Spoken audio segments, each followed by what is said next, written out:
Hello, everybody. Welcome to the channel Property Wealth Decoded. I'm Harvey. Now, 5 things you need to know if you're buying an old condo for the purposes of en bloc. Now, who doesn't want to be the instant millionaire? However, the buzzword has been going on for quite a while this year. But if you're thinking about it, you've probably missed the boat. That's my first point. Because typically, en bloc trends run silent and deep. Therefore, only insiders, or shall I say the owners in the property, are highly aware of what is going on. So if an opportunity comes up, it is usually kept on the down low for fears of jeopardizing the deal.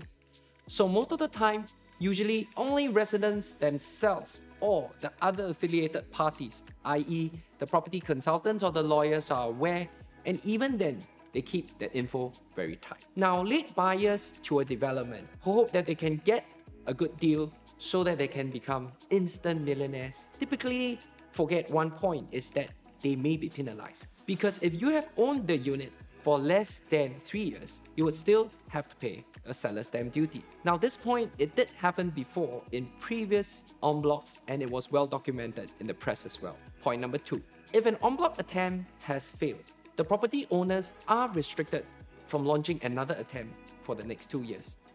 Now, there's a legislation, if you are not aware, that should an en bloc attempt to sell in the market and fails to find a buyer within the stipulated time, then the owners will take time to reorganize and try again.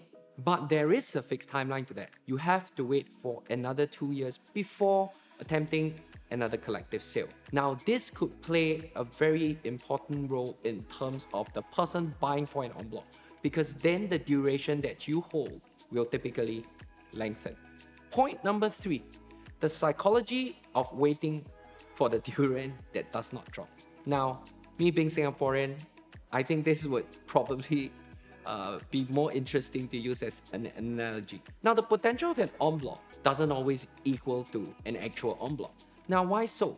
Because at the end of the day, for en bloc, it's kind of like time versus opportunity. You think that an en bloc could happen and there's a potential to do so, versus using that money to buy another potential property. Now, you have to weigh that. If you buy this en bloc property and it doesn't happen, and should you consider pulling out your monies to park it in a newer and better development, it is very likely that you may be able to reap better and more stable returns. Isn't that what most property buyers gun for? Like a more stabilized and better returns. Now, money being stuck in an investment is like velocity and momentum loss. That is the reason why if you buy a unit for the purpose of en bloc and does not happen, that your money remains stagnant and doesn't really grow.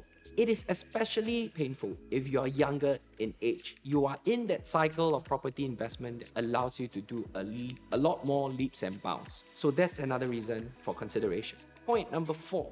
The prime candidates for en blocs are typically older development. Now, things get old, like most of us, and that itself is a running cost. It's like owning a car. Like an old 911 has become very, very sought after. To maintain that 911 is not easy. So therefore, when you have an old property and you hold it, you need to yield it, for example. It's not easy to lease for a good yield. So there are holding costs involved, like maintenance, property tax. All this should be in your consideration as well. My last point number 5. To get in this game, you need to think 3 or 4 steps ahead. Consider after buying an en bloc property or a potential en bloc property, and you feel miserable about your purchase while staying there. You wake up in the morning and you say, okay, enough is enough. I'll try to sell and I want to offload it. Do you think it's gonna fetch you a really good price? I mean, after all, it's pretty old and there are many, many other opportunities out there for people to consider. Actually, selling and offloading is not so bad. It means you're willing to not throw away good money after bad. It means you're willing to try to recover what you have already put out and move on.